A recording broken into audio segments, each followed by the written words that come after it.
اس میں تھوڑی کمی ہمیں نظر آئی. اب پاکستان HQ-19 لینے جا رہا ہے جو دنیا کا دوسرا بڑا دفاعی نظام ہے.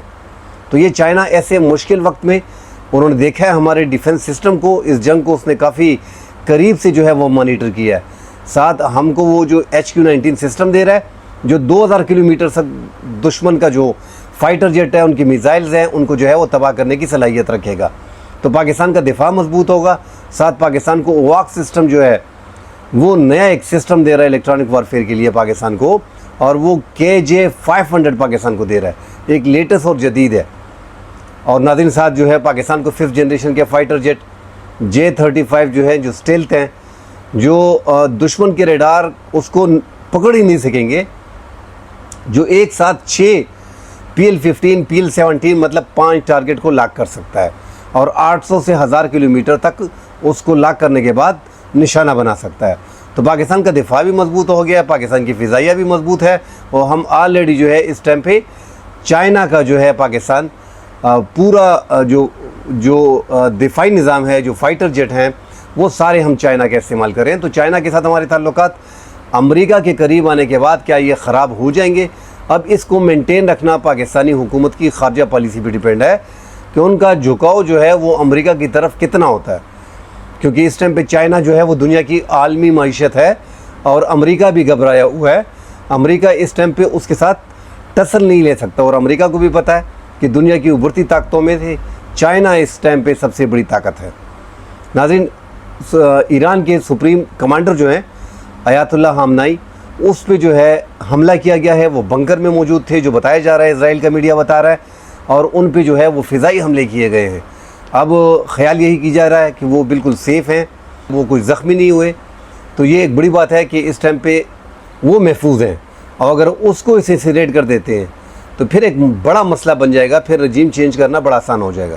ناظرین, پاکستان رجیم چینج کرنے کے سخت خلاف ہے. اگر اس خطے میں پاکستان کے بارڈر کے قریب جو ہے, اگر بلوچستان کے بارڈر تک ایک ایسی حکومت بن جاتی ہے جو امریکہ نواز اور اسرائیل نواز ہو, تو پاکستان کے لیے شدید خطرات ہیں. تو اب پاکستان چائنا کے ساتھ اور امریکہ کے ساتھ اپنے تعلقات کو کیسے مینٹین کرتا ہے, اس پہ ناظرین آگے آنے والا جو وقت ہے, اب پاکستان کی پالیسی کو دیکھیں گے کہ پاکستان کی آنے والی خارجی پالیسی جو ہے وہ کیا شکل اختیار کر لیتی ہے. ناظرین, ایران نے بڑا حملہ کیا ہے ایک بار پھر. آج 5واں 6ٹھا دن ہے کہ ایران مسلسل بیلسٹک میزائل استعمال کر رہا ہے. اس میں ناظرین ہم کافی بات کر چکے ہیں کہ دنیا میں پاکستان نے جنگوں کا نقشہ جو ہے وہ چینج کر دیا ہے. اب وہ ڈاگ فائٹ والا سسٹم صرف آپ کو فلموں میں نظر آئے گا. مطلب اگر انڈیا اپنی فلم میں پاکستان کے فائٹر جیٹ کے پیچھے جاتا ہے اور وہاں سے فائر کرتا ہے تو یہ آپ کو فلمیں میں دیکھنے کو ملے گا, ورنہ پاکستان نے جنگوں کا نقشہ چینج کر دیا ہے. اس کے بعد ناظرین ہم نے آگے جا کے دیکھا کہ یوکرین نے جو رشیا کے ساتھ وار کی ہے, اس میں اس نے باقاعدہ چیپ ڈرون جو ہے وہ استعمال کیے, اور ساتھ ان کا جو ہارڈ ویئر تھا, سستا ہارڈ ویئر, وہ استعمال کر کے الگوریدم آن کر کے رشیا کے جو ہے 41 طیاروں کو تباہ کیا, جس میں 4 ایسی طیارے تھے ناظرین جو 7 ایٹمی وار لے کے جا سکتے تھے. انتہائی قیمتی اسلحہ تھا رشیا کا, اس کو تباہ کیا گیا, اس پہ وار کیا گیا. اب ہم آگے دیکھ رہے ہیں کہ بیلسٹک میزائل جو ہے وہ ایران اپنی حدود سے استعمال کر کے 2000 کلومیٹر کے فاصلے پہ جو اسرائیل واقع ہے, تل ابیب میں اور ان کے مختلف مقامات پہ, خیفہ میں تباہی مچائی ہوئی ہے ان کے بیلسٹک میزائل سے. اب تک کہا جا رہا ہے کہ 400 میزائلز اور 1000 ڈرون استعمال کیے گئے ہیں جب سے یہ جنگ شروع ہے. 4 مختلف ڈیفنس سسٹم دنیا کے سب سے طاقتور ترین, ان کو بائی پاس کر کے ان کے بیلسٹک میزائل جو ہیں وہ ان کے علاقوں میں گھس کے ان کے جو رہائشی عمارت ہیں اور جو ان کے ایجنسی کے دفاتر ہیں, جو ان کے آرمی کے بیسز ہیں, ان کو مکمل طور پہ تباہ کیا جا رہا ہے. کافی نقصان اسرائیل کو اٹھانا پڑا, اور اسرائیل جب اس ٹائم پہ مشکل میں پھنس گیا ہے تو امریکہ بہادر قریب آ گیا ہے, اور یورپی ممالک مکمل طور پہ اس کے پیچھے کھڑا ہو گیا ہے. اب ایران کی اس ٹائم پہ ناظرین 40 ممالک کے ساتھ 40 ممالک ایک سائڈ پہ ہیں اور ایران دوسری سائڈ پہ ہیں.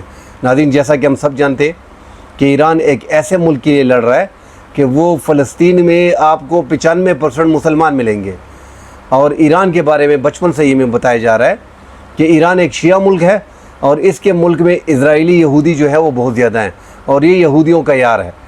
تو اب ناظرین پہلی بات جو ہمارے ذہنوں میں ایک بات بٹھائی گئی تھی وہ ساری دنیا کے سامنے ایک بات واضح ہو گئی ہے۔ ایک تو 40 سال سے آپ دیکھیں کہ ایران پہ پابندی تھی، 40 سال سے ایک ملک پہ آپ نے پابندی لگائی ہے کہ وہ اپنا تیل تک پاکستان کو نہیں دے سکتا، جو پاکستان اس کے بارڈر پہ۔ اور یہ جو ہم حملے دیکھ رہے ہیں، اسرائیل نے جو حملے کیے ہیں ایران پہ، اس کے بعد پوری دنیا کو پتہ چل گیا کہ اس ٹائم پہ واحد اسلامی ملک جو ہے وہ اس ٹائم پہ ایران ہے، جو مکمل طور پہ للکار رہا ہے امریکہ کو بھی، مغرب کو بھی اور اسرائیل کو بھی۔ اور اسرائیل کے تو چھکے چھوڑا دیے ناظرین۔ اب اسرائیل جب مشکل میں پھنس گیا ہے، امریکہ کا ایک بچہ جب مشکل میں پھنس گیا ہے، اب امریکہ بہادر اور یورپی ممالک جو ہے وہ میدان میں آ گئے ہیں، اور اس ٹائم پہ امریکہ اس جنگ میں شامل ہو رہا ہے، اور ساتھ یورپی ممالک جو ہیں وہ بھی اس جنگ میں آپ کو ایک آدھ دن میں دکھائی دے گا کہ وہ ایران پہ بڑا حملہ کریں گے۔ ناظرین ڈیٹیل میں مزید آپ سے بات کرتے ہیں، فی الحال کے لیے اجازت دیجیے، اللہ حافظ۔